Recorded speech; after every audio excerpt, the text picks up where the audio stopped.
Traders diary में स्वागत है आपका। नमस्कार, मैं हूं आशीष चतुर्वेदी। और नमस्कार, मैं हूं आपके साथ कुशल गुप्ता। और जिस तरह से अभी ग्लोबल बाजारों के संकेत आशीष नजर आ रहे हैं, कारोबारी हफ्ते का आखिरी दिन है, कल एक्सपायरी थी वीकली और आज नई वीकली एक्सपायरी की शुरुआत हमें देखने को मिल रही है। पर जिस हिसाब से ग्लोबल संकेत दिख रहे हैं वो एक्चुअली कोई संकेत अभी तक तो नज़र नहीं आ रहे हैं, क्योंकि अगर आप SGX निफ्टी देखें तो वहाँ हल्की बढ़त के साथ हमें जो है तेज़ी देखने को मिल रही है। करीब 40-41 पॉइंट्स की बढ़त है यहाँ पर वहीं कल के सत्र में अगर आप डाउ जोन्स देखें तो वो हल्की गिरावट के साथ बंद होते हुए नजर आए थे। बहुत ज़्यादा गिरावट तो नहीं थी, आप देखिए ऑलमोस्ट फ्लैटिश सा कारोबार जो है ये तमाम इंडिसेस US मार्केट्स में करते हुए दिखे थे। साथ ही यूरोपियन मार्केट्स की भी अगर बात करें तो वहाँ पर भी फ्लैट इंडिकेशंस ही हमें नजर आए थे कल के सत्र में। पर ब्रेंट क्रूड वहाँ पर जो इंडिकेशंस है 3-3.5% का दमदार उछाल कल के सत्र में हमें देखने को मिला, जिस हिसाब से ग्लोबली अब इसकी डिमांड बढ़ती हुई नजर आ रही है क्रूड की। उस वजह से आप देखिए ओवरऑल ब्रेंट क्रूड ऑलमोस्ट $51 के पास अब जाता हुआ नजर आ रहा है।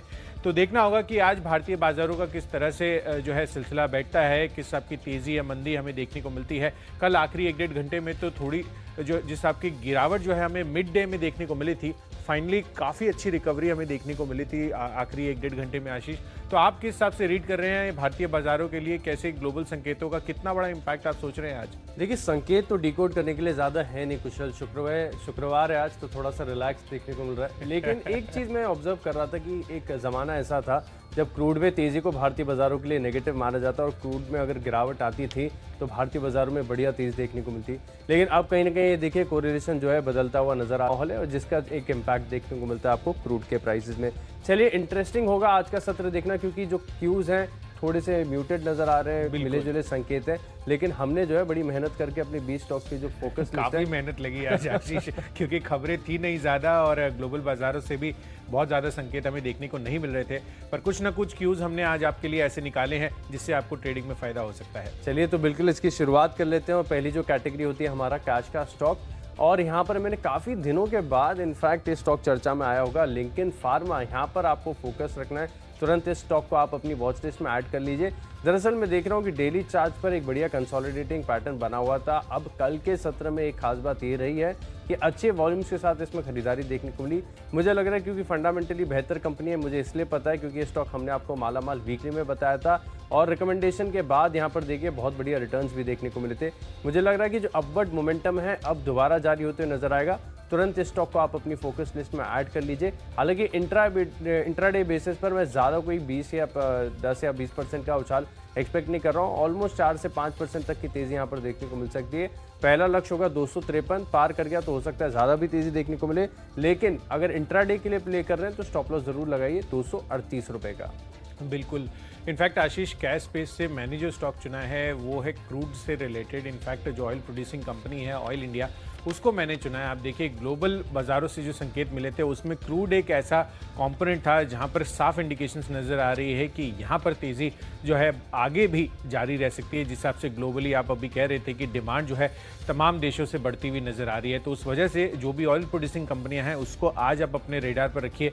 कम से कम 3 से 4% की तेज़ी जो है आप इन तमाम स्टॉक्स में देखने को आपको मिल सकती है। तो मुझे लग रहा है वो ऑयल इंडिया में आपको आज खरीदारी कर चलनी है। 108 का टारगेट बनाइए और 103 रुपये 50 पैसे का आपको यहाँ पर स्ट्रिक्ट स्टॉप लॉस रखना होगा। अगली कैटेगरी है फ्यूचर्स की, और फ्यूचर्स में मैंने जो स्टॉक चुना है वो है अपोलो टायर्स का। ये एक कॉन्ट्रा ट्रेड है। इनफैक्ट अगर आप देखें तो ऑयल प्रोड्यूसिंग कंपनी जहाँ आप ले रहे हैं, क्योंकि क्रूड कच्चे तेल में आपको तेज़ी देखने को मिल रही है, वहीं दूसरी तरफ अगर आप देखें तो अपोलो टायर्स यहाँ पर जब भी कच्चे तेल में तेज़ी आती है तो वहाँ पर इनका नेगेटिव इंपैक्ट आता हुआ नजर आता है। इनफैक्ट कल के सत्र में मैं इनका चार्ट पैटर्न भी देख रहा था, ऑलमोस्ट दिन के लो पॉइंट पर ये जाकर बंद होते हुए भी नजर आए थे। और जिस हिसाब से ऑलरेडी इतनी तेजी इस स्टॉक में बन चुकी है, आप देखिए 120-125 के लेवल से ऑलमोस्ट 180-185 के स्तर पर ये जा पहुंचा है।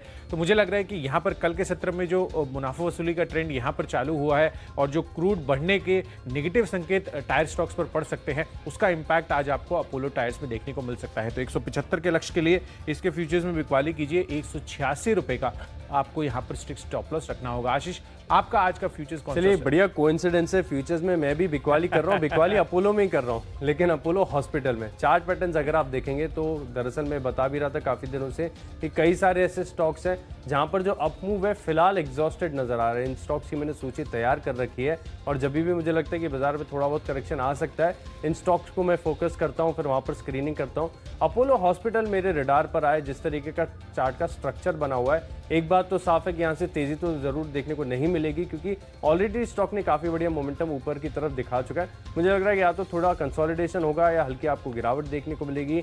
इंट्राडे बेसिस पर 2357 के लक्ष्य में आप यहाँ पर बिकवाली करेंगे और 2441 रुपए का आपको स्टॉप लॉस लगाना है। चलिए, जो अगली कैटेगरी है वो भी एफएनओ स्पेस से है, आज का ऑप्शन, और यहाँ पर भी जो है बिकवाली करनी है। ऑटो स्टॉक्स कुशल यहाँ पर खास फोकस रखना है। मुझे लग रहा है ऑटो और मेटल यहाँ पर जरूरत से ज्यादा तेजी देखने को मिल चुकी है। अब कई सारे स्टॉक्स ऐसे हैं जो कि ओवरबॉट जोन को हिट कर गए। इनमें से एक नाम आता है एस्कॉच का। यहाँ पर काफी बढ़िया तेजी हमने देखी थी पिछले दिनों, लेकिन अब मुझे लग रहा है कि यहाँ पर भी एक फर्दर ब्रेकडाउन देखने को मिलेगा। कल वैसे भी अगर आप देखें तो अच्छे वॉल्यूम्स के साथ यहाँ पर बिकवाली देखने को मिली है, तो मुझे लग रहा है कि आप यहाँ पर जो है ऑप्शंस के जरिए एक रणनीति बना सकते हैं। 1360 रुपए का जो पुट ऑप्शन है, यहाँ पर आपको खरीदारी करनी है। करीब 51 रुपए के आसपास ये ऑप्शन आपको मिल जाएगा अगर आज फ्लैटिश ओपनिंग होती है तो। और मैं मान रहा हूँ कि यहाँ पर करीब जो है 63 रुपए तक के लक्ष्य देखने को मिल सकते हैं। सेफर साइड आपको 44 का जो है स्टॉप लॉस लगाना होगा।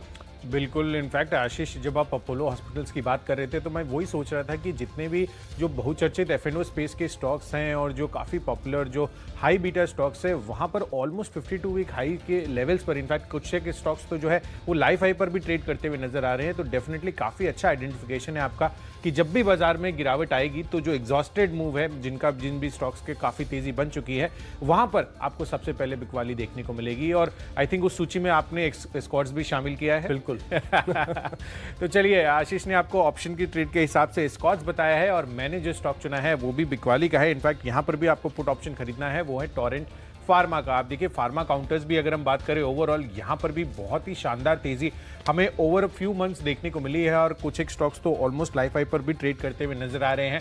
पर यहाँ पर इसके लिए खबर जो है वो एक नेगेटिव आती हुई नजर आई है। यहाँ पर इनका एक एनाग्रेलाइड कैप्सूल है जिनको इन्होंने यूएस में वॉलंटरली रिकॉल किया है। तो कोई भी कंपनी, फार्मा कंपनी को लेकर जो है अगर रिकॉल की खबरें आती हैं तो वहाँ पर आपको एक नेगेटिव ट्रेंड देखने को मिलता है। और टेक्निकली भी अगर आप देखें तो जिस तरह से इस स्टॉक में तेज़ी बनी है पिछले कुछ महीनों में, वो फिर से अब कहीं ना कहीं मुनाफा वसूली वहाँ पर भी देखने को मिल सकती है। तो एक ट्रेड जो हम ले रहे हैं वो मुनाफा वसूली का भी है, क्योंकि काफ़ी सारे स्टॉक्स जो है बहुत तेज़ी जो है अब तक दिखा चुके हैं। तो इसके पुट ऑप्शन को खरीदिए। 115 रुपये का आसपास जो है इसका प्राइस है। 135 का आपको लक्ष्य बनाना है और 92 रुपीज़ का आपको स्टॉप लॉस रखना होगा। बढ़ते हैं अपनी आशीष अगली कैटेगरी तरफ, जो है टेक्नोपिक। और टेक्नोपिक के लिहाज से मैंने जो स्टॉक चुना है वो भी ऑटो काउंटर्स ही है। जैसे कि आप बता रहे हैं कि ऑटो स्पेस में जो है आज के सत्र में हमें बिकवाली भी देखने को मिल सकती है। तो अपोलो टायर्स तो मैंने चुना ही है, साथ ही ऑटो स्पेस से, ओईएम स्पेस से आपको M&M यहाँ पर बिकवाली करके चलनी है। इनफैक्ट कल का चार्ट भी अगर आप देखेंगे तो यहाँ पर कहीं ना कहीं बिकवाली का जो रुझान है वो साफ तौर पर आपको नजर आएगा। इनफैक्ट पिछले 3-4 दिनों से M&M में जो है आपको थोड़ा सा जो है एक बेयरिश सा जो पैटर्न है वो साफ तौर पर बनता हुआ नजर आ रहा है। तो यहाँ पर मुझे लग रहा है कि M&M यहाँ बिकवाली कर चलनी चाहिए। 720 के लक्ष्य के लिए इसके फ्यूचर्स आपको बेचने हैं। 749 रुपीज़ का आपको स्ट्रिक्ट स्टॉप लॉस रखना होगा। तो टेक्निकल पिक तो मेरी ये हो गई M&M वाली, पर आपने आज टेक्निकल पिक के आधार पर क्या चुना है? देखिए, स्मॉल कैप कंपनी नेल्को मैंने चुनी है। टाटा ग्रुप की कंपनी है, बहुत ही छोटा सा मार्केट कैप है, लेकिन इस स्टॉक में, इस चार्ट में जो चीज़ मुझे सबसे बढ़िया नज़र आती है कि लंबी अवधि का अगर आप देखेंगे ना तो यहाँ पर एक बहुत बढ़िया अच्छा कंसोलिडेटिंग राउंडिंग बॉटम फॉर्मेशन हुआ है, जो कि ये दर्शाता है कि यहाँ से एक बड़े ब्रेकआउट की तैयारी है। हालांकि मैं मान रहा हूँ कि टेक्निकली अगर आप देखें इस पैटर्न के हाइट नाप के देखेंगे तो जो लक्ष्य काफ़ी ऊंचे आ रहे हैं, लेकिन अगर आपको 1 महीने के लिए कोई स्टॉक खरीदना है, केवल 1 महीने का समय देना है, तो मुझे लग रहा है कि नेल्को बेहतरीन कंपनी हो सकती है। 209-210 के आसपास की क्लोजिंग है। ये वही स्तर है जहां से ब्रेकआउट होता है। इससे पहले भी इसी स्तर के पास से हमने देखा था कि बड़ा उछाल देखने को मिला था, हालांकि उसके बाद पैटर्न नेगेटिव भी हुआ, लेकिन फिर से इसी जोन के आसपास आ रहा है। तो मुझे लग रहा है कि यहाँ पर अगर आप 1 महीने का व्यू बनाएंगे तो आपको 240 रुपए तक के स्तर देखने को मिलेंगे। टेक्निकली बेहद मजबूत स्टॉक है नेल्को, यहाँ पर आप फोकस रखेंगे। चलिए, जो अगली कैटेगरी है फंडा पिक, उसकी ओर रुक करते हैं और यहाँ पर मैंने जो है क्रूड के इम्पैक्ट को चुना है। ONGC यहाँ पर आपको दिन के दौरान खरीदारी करनी है, लेकिन मैंने गलती से इसका RSI देख लिया और देख के मुझे थोड़ा सा डर लग रहा है, क्योंकि इसका RSI अगर आप देखेंगे तो 80 के पार चला गया है। इतनी तेज़ी देखने को मिली थी। मुझे याद आता है कि एक ज़माना जिसमें ONGC की कोई ज़्यादा चर्चा भी नहीं करता था, इतना स्टॉक चीप वैल्यूएशंस पर मिल रहा था, लेकिन इस पर ज़्यादा ध्यान नहीं दिया जा रहा था। लेकिन अब जैसे जैसे हम देख रहे हैं कि क्रूड में एक रिकवरी, एक बढ़िया पूरा आप देख रहे हैं कि कारोबार में भी बढ़िया रिकवरी है, इसका एक इम्पैक्ट देखने को मिलेगा। और सेंटिमेंटल इम्पैक्ट को आप कभी भी डिनाई नहीं कर सकते, सेंटिमेंटल्स आर सुप्रीम। तो मुझे लग रहा है ONGC यहाँ पर फोकस रखेंगे, ज़्यादा ऊंचा लक्ष्य नहीं है 95 का, इसके आसपास की क्लोजिंग ओपनिंग देखें तो एक बार के लिए आप छोड़ दीजिए, आइडियाज़ ढेर सारे हैं आपके पास। स्टॉप लॉस आपको लगाना होगा केवल 90 रुपये 85 पैसे का। बिल्कुल आशीष, इनफैक्ट मैं तो ONGC का देख रहा था चार्ट, तो इनफैक्ट 1-1.5 महीने तक कम से कम जो है ये 60-65 के लेवल्स पे ट्रेड करता हुआ दिखा था। और इनफैक्ट पब्लिक में यही बात हो रही थी कि इतना सस्ता जो है ONGC कैसे हो सकता है। तो बहुत ही शार्प रिकवरी इसने दिखाई है, जिस हिसाब से इकोनॉमी में रिबाउंड आया है और जिस हिसाब से आपने ये चुना है एज ए फंडा पिक, डेफिनेटली काफ़ी बेहतरीन पिक जो है आज के लिए बन सकती है। साथ ही मैंने जो स्टॉक चुना है फंडामेंटली वो भी ऑयल एंड गैस स्पेस से ही है, और वो जो है ऑयल मार्केटिंग कंपनी है IOC। आप देखिए इनके लिए जो है काफ़ी इंटरेस्टिंग खबर आती हुई दिख रही है, क्योंकि बढ़ते फ्यूल की मांग से नवंबर महीने में जो रिफाइनरी कैपेसिटी है वो अब इनकी 100% तक पहुंचती हुई नजर आई है। यानी कि जिस हिसाब से ये प्री कोविड लेवल्स पर अब पहुंचते हुए नजर आ रहे हैं, उस वजह से आप देखिए कहीं ना कहीं जो डिमांड है वो क्लियरली ये इंडिकेट कर रही है कि आगे भी जो है ये मोमेंटम जारी रहेगा। और IOC, BPCL, HPCL ये तमाम स्टॉक जो है आज फोकस में रह सकते हैं उस वजह से।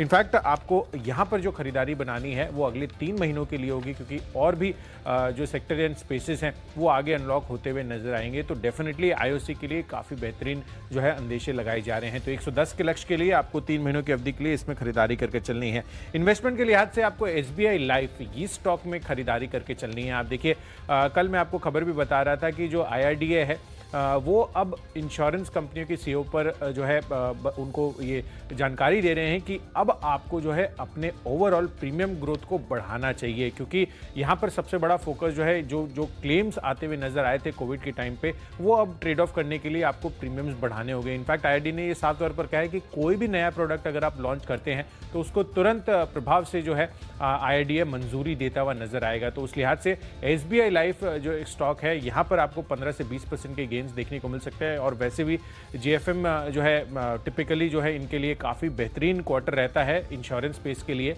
तो यहाँ पर आपको Q3 Q4 के नंबर्स भी रिफ्लेक्ट होते हुए नजर आएंगे। तो SBI लाइफ 1100 के टारगेट के लिए 6 महीनों की अवधि के हिसाब से आपको खरीदारी करके चलनी है। चलिए निवेश के लिहाज से मुझे FMCG stock Godrej CP, Godrej consumer products, यहाँ पर आपको खरीदारी करनी है। दरअसल अगर आप देखें तो कंपनी के फंडामेंटल्स, कारोबार आप सभी अच्छे से जानते हैं, no brainer kind of stock है, पैटर्न बढ़िया बना हुआ है, इसके लिए मैंने इसको अपनी सूची में शामिल किया है। और करीब 1 साल का व्यू अगर बनाएंगे तो यहाँ पर मुझे लग रहा है कि 1015 रुपये तक के लक्ष्य देखने को मिलेंगे।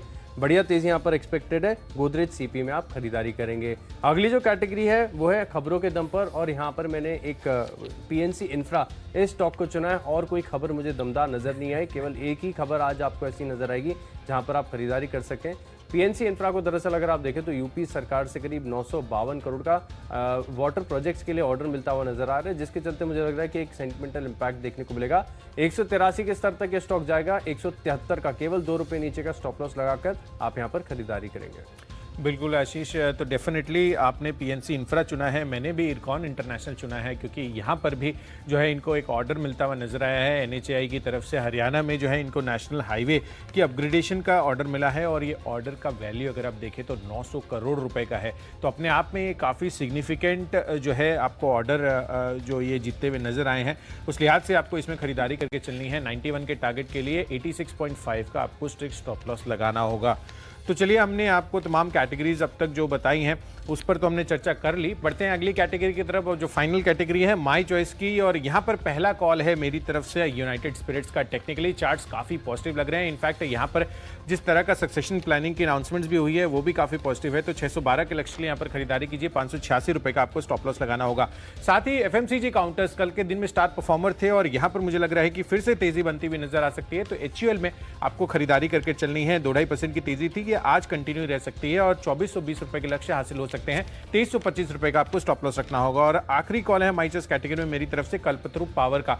इनफैक्ट आपको यहां पर खबर ये आई है कि जो कॉर्पोरेट ऑफिस बनाने की पूंजी निवेश ये डालने वाले थे 207 करोड़ रुपए का, वो अब निवेशकों से जो चर्चा हुई है उसकी उनके फीडबैक के बाद वो डिसीजन को उन्होंने अस्थायी तौर पर जो है अभी रोक लगा दी है। तो अपने आप में ये काफी पॉजिटिव खबर है। तो कहीं ना कहीं जिस हिसाब की गिरावट इसमें आई थी वहां पर पॉजिटिविटी फिर से देखने को मिल सकती है। तो 313 के लक्ष्य के लिए यहाँ पर खरीदारी कीजिए, 299 का आपको स्टॉप लॉस लगाना होगा। तो चलिए, आइशर मोटर्स यहाँ पर ये पहला स्टॉक है मेरी लिस्ट में, बिकवाली करनी है लगातार। मैं आपको कह रहा हूँ कि ऑटो स्टॉक चुनिंदा आपको ओवरबॉट नजर आएंगे। यहाँ पर आप शॉर्ट पोजीशन ले सकते हैं। केवल 2522 का स्टॉप लॉस लगाना है और मुझे लग रहा है दिन के दौरान यहाँ पर गिरावट देखने को मिलेगी। अगला स्टॉक है खरीदारी करनी है टाटा कंज्यूमर में। लगातार हम देख रहे हैं कि स्टॉक अपने लाइफ टाइम हाई पर बना हुआ है और खबरें आ रही हैं कि स्टारबक्स में जो बिक्री है वो काफ़ी बढ़िया देखने को मिली और आगे का आउटलुक भी अच्छा है। इसका भी एक असर देखने को मिलेगा। 599 600 रुपये के लक्ष्य के लिए खरीदारी करेंगे और केवल 10 रुपये नीचे 570 का आपको स्टॉप लॉस लगाना है। दिन के दौरान तेजी यहाँ पर भी एक्सपेक्टेड है।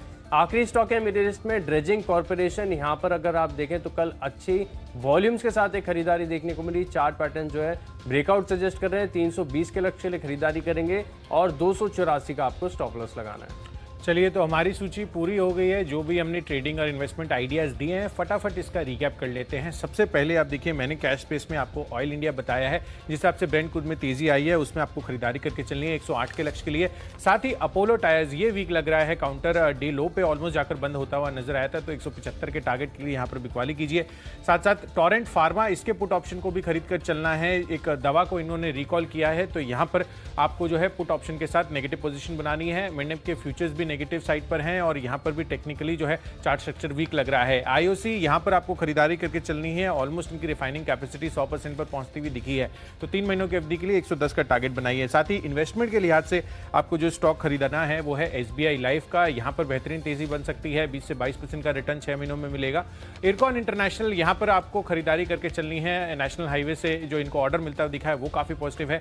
साथ ही यूनाइटेड स्पिरिट्स, एचयूएल, दोनों काउंटर्स काफी बेहतरीन लग रहे हैं चार्ट स्ट्रक्चर के हिसाब से। और कल्पतरु पावर के लिए भी पॉजिटिव खबर आई है। 313 के टारगेट के लिए यहां पर भी खरीदारी करके चलिए। और इन सब में जो मेरा सबसे बेस्ट पिक है वो है ऑयल इंडिया का। ब्रेंट क्रूड $50 के पार जाता हुआ नजर आया है, 3-3.5% की वहां पर तेजी हुई है। तो जो ऑयल प्रोड्यूसिंग कंपनी है वहां पर फोकस रखिए, 108 का टारगेट बनाइए। तो चलिए, कैश का स्टॉक है लिंकन फार्मा, अपोलो हॉस्पिटल और स्कॉच में गिरावट देखने को मिलेगी। टेक्निकली नेल्को काफी बढ़िया नजर आ रहा है। ओएनजीसी में खरीदारी करेंगे 1 साल का व्यू बनाकर। गोदरेज सीपी में आप खरीदारी कर सकते हैं, खबरों का असर देखने को मिलेगा। पीएनसी इंफ्रा में, आइशर मोटर्स में आपको गिरावट देखने को मिल सकती है। टाटा कंज्यूमर लगातार तेजी है। ड्रेजिंग कॉर्पोरेशन में भी एक ब्रेकआउट की स्थिति नजर आ रही है, खरीदारी करेंगे। और इन 10 स्टॉक्स में मेरा कन्विक्शन सबसे ज्यादा है नेल्को में। डेली चार्ट पर अगर आप देखेंगे तो बढ़िया अक्यूमुलेशन देखने को मिल रहा है। मुझे लग रहा है कि अगर यहां से ब्रेकआउट होता है तो ये स्टॉक 240 तक जाएगा, खरीदारी करेंगे।